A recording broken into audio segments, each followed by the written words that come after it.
Assalamualaikum warahmatullahi wabarakatuh. Alhamdulillahi dzil fadli wal in'am. Fadala syahru Ramadan ala ghairihi min syuhuril 'am. Khassahu bimazidin minal fadli wal karam wal in'am. Afdal man shalla wa shama. Allahumma salli wa sallim wa barik ala Sayyidina Muhammad wa ala alihi wa ashabil baratil kiram. Amma ba'du. Ikhwan fid din, as-saimina was-saimat, kaum muslimin yang sedang berpuasa pada hari ini, alhamdulillah wa syukrulillah kita ucapkan kehadirat Allah Subhanahu wa Ta'ala atas karunia-Nya yang selalu Dia berikan kepada kita sekalian, wabil khusus di bulan Ramadan yang penuh berkah ini. Kaum muslimin rahimakumullah. Alhamdulillah wa syukrulillah kita ucapkan kehadirat Allah Subhanahu wa Ta'ala bahwa kita bersama-sama pada hari ini telah memasuki hari yang ke-14 bulan Ramadan yang mulia. Mudah-mudahan di dalam suasana pandemi COVID-19 ini kita kaum muslimin selalu dalam keadaan sehat walafiat. Kita selalu berupaya untuk mentaati kebijakan pemerintah dan mengikuti fatwa Majelis Ulama Indonesia untuk berupaya untuk tidak tertular corona dan juga tidak menularkan kepada orang lain. Sehingga dengan demikian maka kita akan selamat di dalam menghadapi wabah COVID-19 ini, dan mudah-mudahan kita selalu dalam keadaan sehat walafiat. Kemudian juga kita berdoa dan mendoakan semoga bagi saudara-saudara kita yang dalam kondisi PDP ataupun yang positif COVID-19, mudah-mudahan disehatkan dan dihindarkan dari wabah tersebut sehingga bisa sehat kembali. Amin ya rabbal alamin. Kaum muslimin rahimakumullah. Di dalam bulan Ramadan yang mulia ini, orang yang paling beruntung, orang yang paling berbahagia, orang yang paling mendapatkan karunia yang terbesar dari Allah Subhanahu wa Ta'ala adalah orang yang bisa memaksimalkan ibadahnya di dalam bulan Ramadan yang mulia ini. Orang yang beruntung sekali adalah orang yang bersungguh-sungguh di dalam beribadah di dalam bulan Ramadan yang mulia ini. Kaum muslimin rahimakumullah. Lalu bagaimana kiat-kiatnya agar kita bisa maksimal beribadah kepada Allah Subhanahu wa Ta'ala di dalam bulan Ramadan yang mulia ini? Nabi kita sallallahu alaihi wasallam mengajarkan kepada kita untuk berdoa kepada Allah Subhanahu wa Ta'ala, mohon pertolongan Allah Subhanahu wa Ta'ala agar Dia memberikan anugerah kepada kita agar kita bisa beribadah, untuk bisa berzikir kepada Allah Subhanahu wa Ta'ala dengan baik, untuk bisa bersyukur atas nikmat-Nya dan bisa beribadah dengan ibadah yang berkualitas. Nabi SAW berpesan kepada sahabatnya dan juga kepada kita sekalian agar jangan meninggalkan doa setiap hari yang berkaitan dengan permohonan pertolongan agar kita bisa beribadah kepada Allah Subhanahu wa Ta'ala. Dengan doa, Allahumma a'inni ala dzikrika wa syukrika wa husni ibadatik. Ya Allah, tolonglah aku ini, tolonglah hamba-Mu ini untuk bisa selalu berzikir kepada Engkau ya Allah, untuk selalu bisa bersyukur atas nikmat yang Kau berikan ya Allah, dan agar bisa beribadah dengan ibadah yang terbaik, beribadah dengan yang berkualitas, beribadah dengan yang maksimal. Oleh sebab itu sekali lagi maka beruntunglah orang-orang yang bisa memaksimalkan ibadahnya di dalam bulan Ramadan yang mulia ini. Kaum muslimin rahimakumullah. Di dalam bulan Ramadan yang mulia ini banyak sekali variasi-variasi ibadah di dalam bulan Ramadan yang mulia ini. Yang mana masing-masing macam-macam ibadah itu mempunyai fadilat-fadilat yang luar biasa. Dan memang bahwa semua ibadah di bulan Ramadan ini dilipat gandakan dengan lipat ganda yang luar biasa. Kaum muslimin rahimakumullah. Kalau kita perhatikan macam-macam ibadah dalam bulan Ramadan. Yang pertama, ibadah pokok bulan Ramadan sesuai dengan namanya Syahrus Syam, bulan puasa, yaitu kita melaksanakan ibadah puasa di siang hari selama sebulan penuh.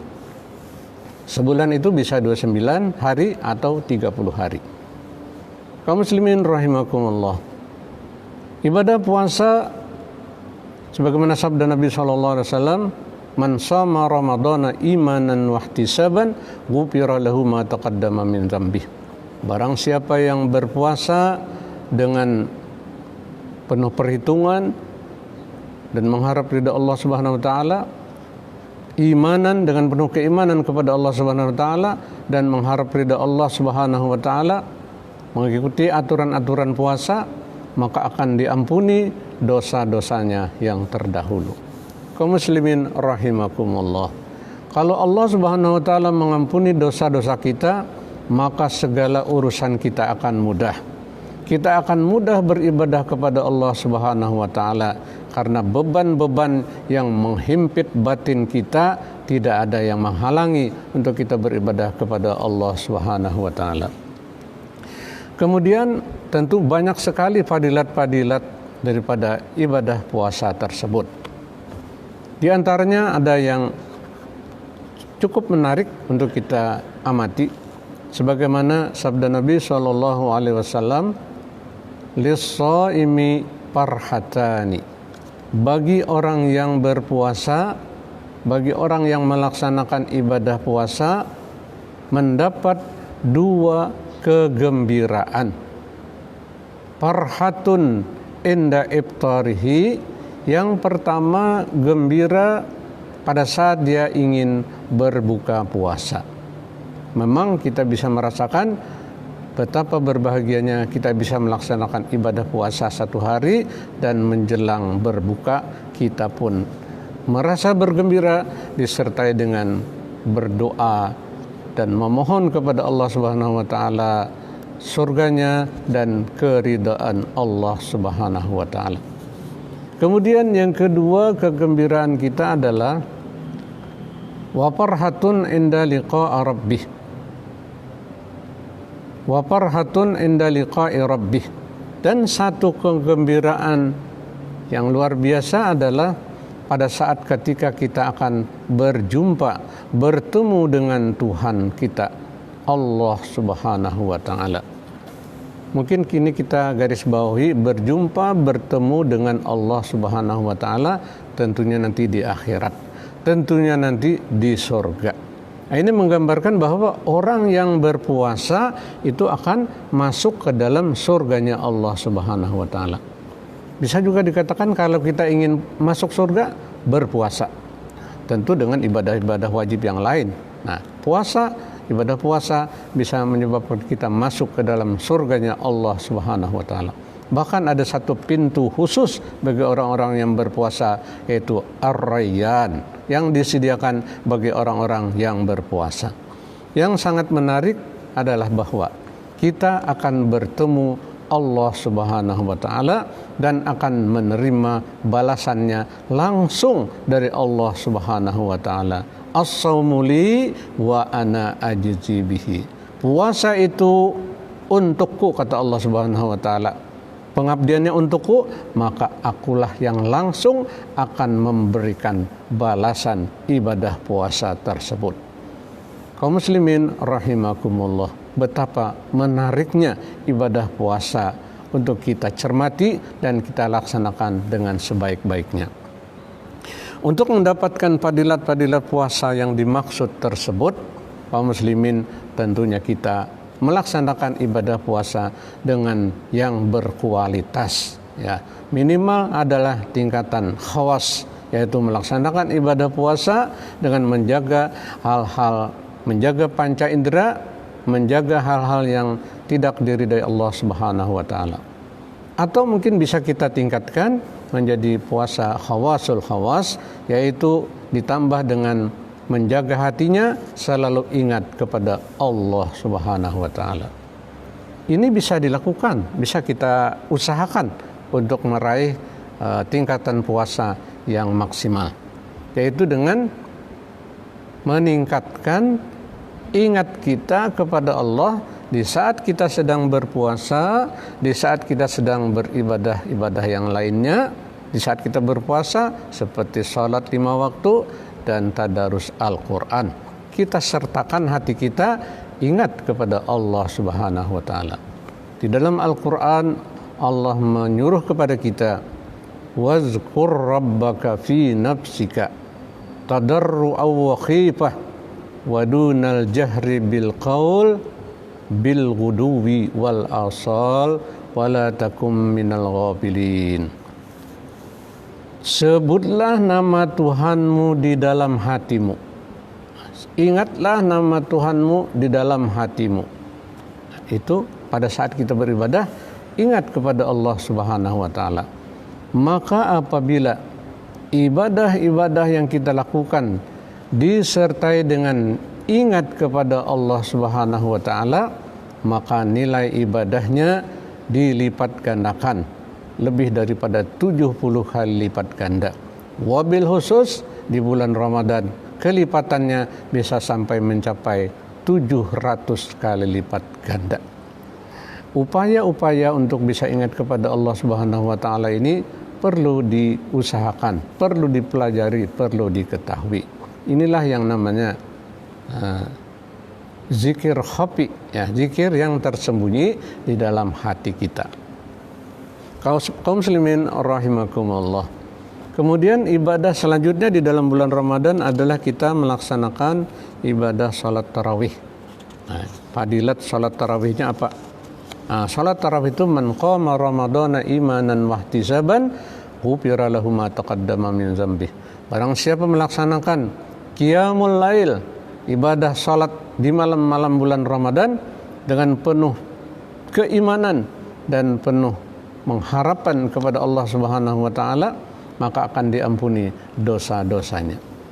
Dan tentunya fadilat-fadilat yang berkaitan dengan ibadah salat tarawih ini banyak sekali fadilat-fadilat yang akan diterima oleh kita yang melaksanakannya. Kaum muslimin rahimakumullah. Kemudian ibadah selanjutnya di antara ibadah di bulan Ramadan adalah tadarus Al-Quran.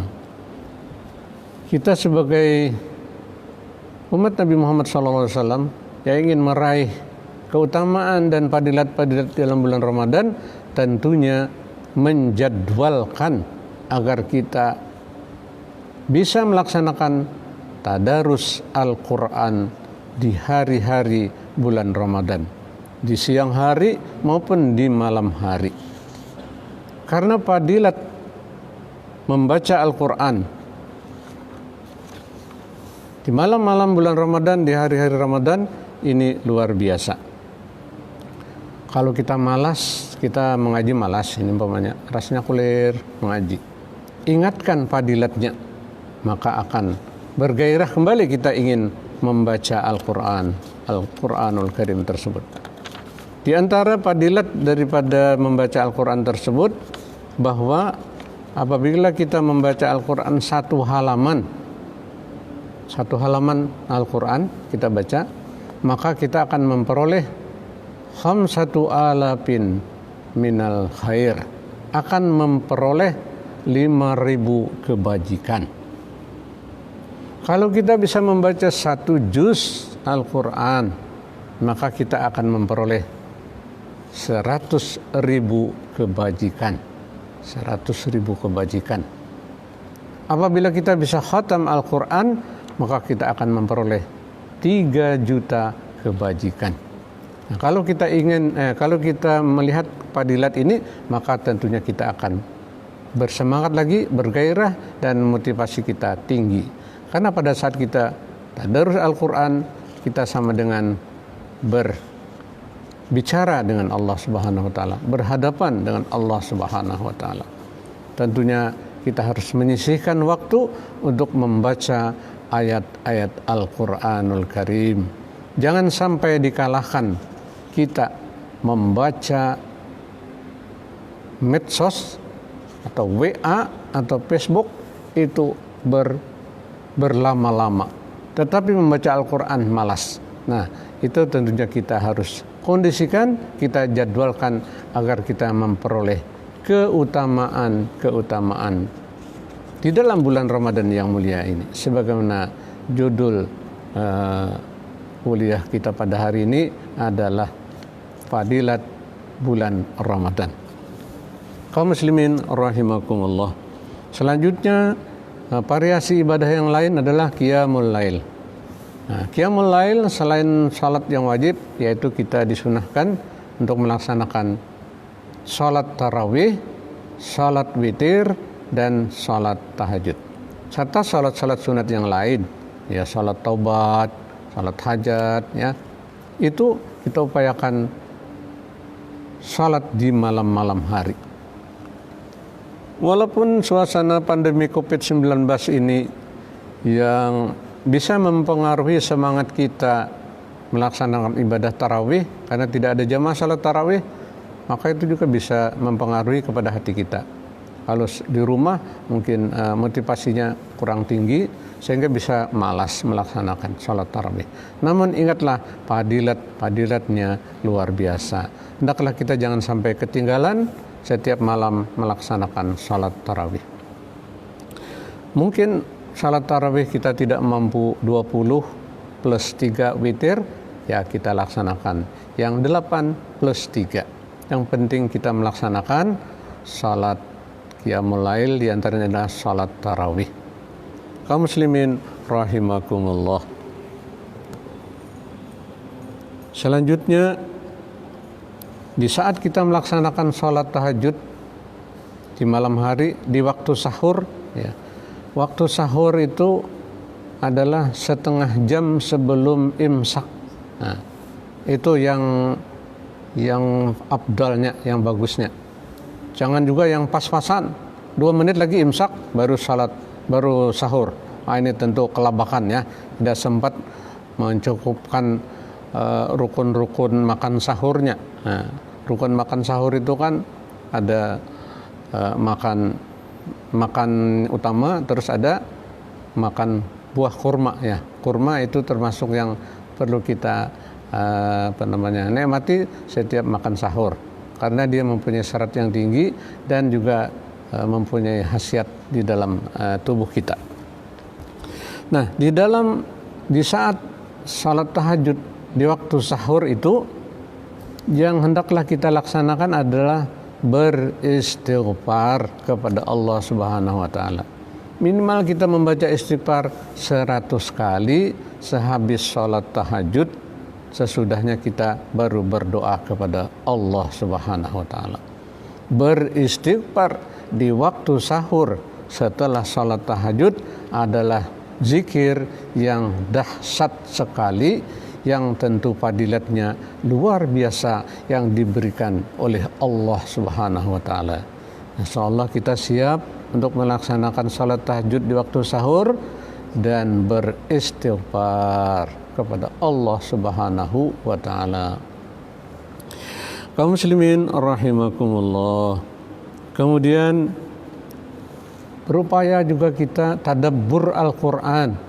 Walaupun kita bukan ahli tafsir, bukan ahli agama, tapi kita bisa untuk tadabbur Al-Qur'an. Kita ambil ayat-ayat ukhrawi, surat-surat yang berkaitan dengan kehidupan akhirat. Kita pikirkan tentang kehidupan akhirat. Termasuk dalam salah satu unsur tafakkur adalah bertafakkur tentang kehidupan akhirat, tentang surga yang disediakan oleh Allah Subhanahu wa taala dengan segala nikmat-nikmat yang ada di dalamnya yang luar biasa. Nikmat-nikmat, ada yang menggambarkan kalau kenikmatan makan makanan di surga itu adalah luar biasa.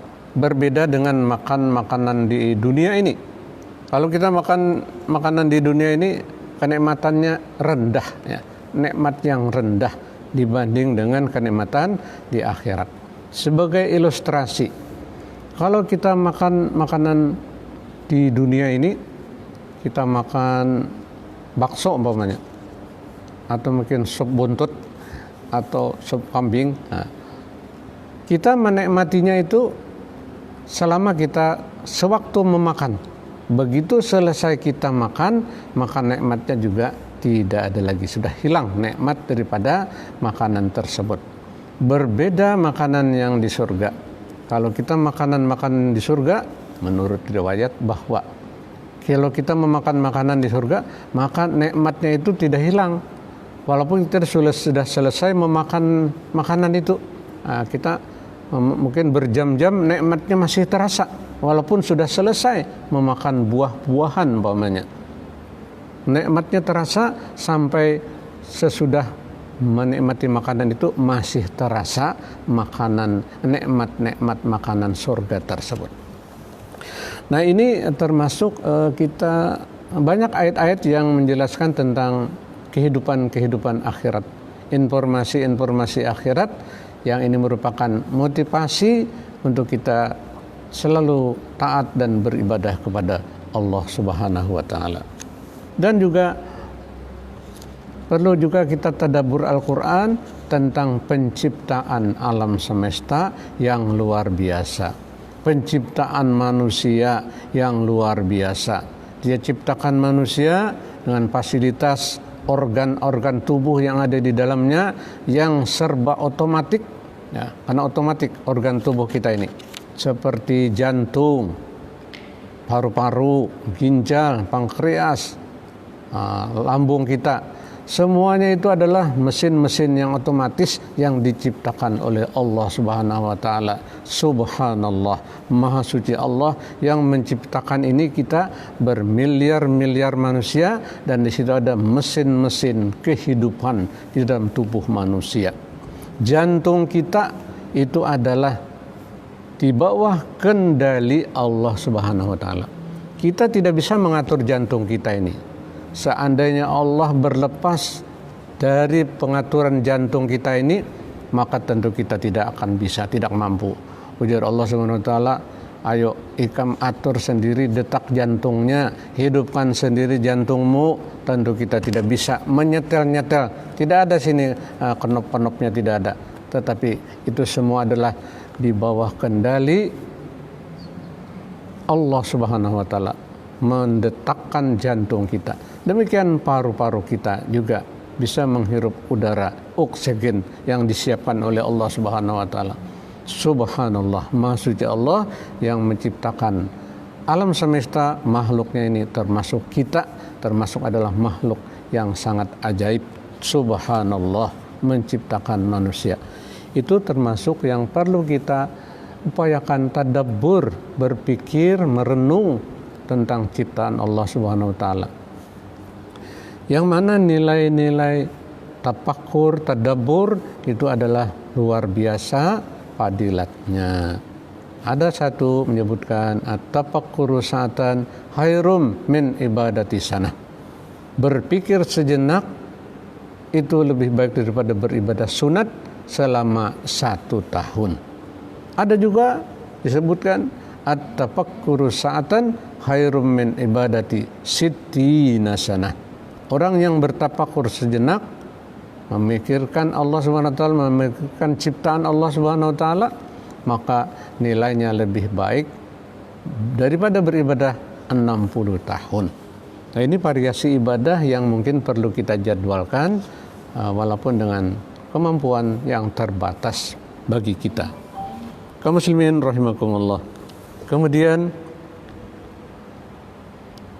di dalam bulan Ramadan juga hendaknya kita sertakan dengan berzikir dan berdoa kepada Allah Subhanahu wa taala. Zikir yang dianjurkan di dalam bulan Ramadan adalah seperti kita dengar menjelang berbuka puasa, asyhadu an la ilaha illallah, astaghfirullah, as'aluka ridhaka wal jannah wa a'udzu bika min sakhatika wan nar. Allahumma innaka afuwun karim tuhibbul afwa fa'fu anna ya karim ya azim anta ilahi la ilaha ghairuk اغفر للذنب العظيم لا يغفر الذنب العظيم إلا العظيم. Nah, ini adalah zikir-zikir yang seyogianya kita baca di dalam bulan Ramadan ini di malam-malam hari, wabil khusus menjelang berbuka puasa. Jangan kita berbuka puasa tidak ada berzikir dan berdoa. Padahal di saat menjelang berbuka puasa, kurang lebih setengah jam menjelang berbuka puasa, itu adalah waktu-waktu yang mustajabah. Berdoalah kepada Allah untuk kesejahteraan dunia dan kesejahteraan akhirat. Kaum muslimin rahimakumullah. Kemudian ada satu ibadah yang juga hendaklah menjadi agenda kita, yaitu beribadah sosial. Beribadah sosial atau kesalehan sosial seperti kita bersedekah, berinfak.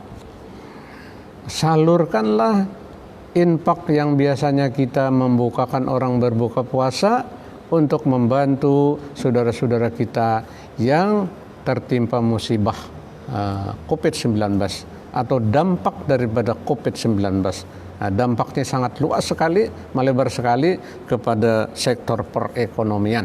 Sehingga orang tidak bisa berupaya, tidak bisa berusaha, tidak bisa berdagang, terbatas, dan penghasilan pun menyusut, dan bahkan ada yang PHK. Nah, kepada mereka-mereka inilah kita salurkan sedekah kita.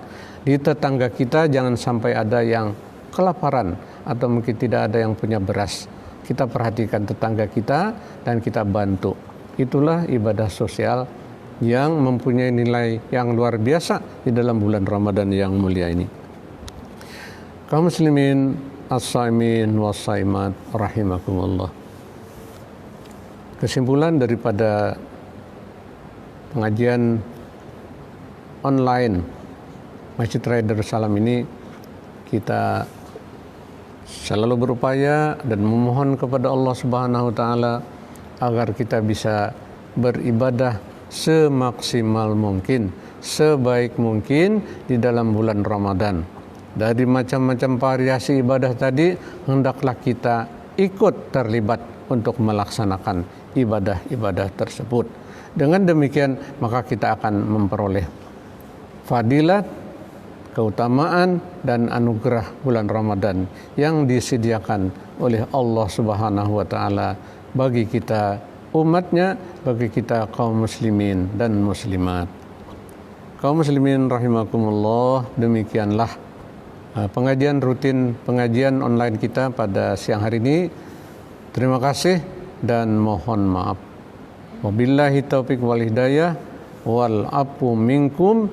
Wassalamualaikum warahmatullahi wabarakatuh.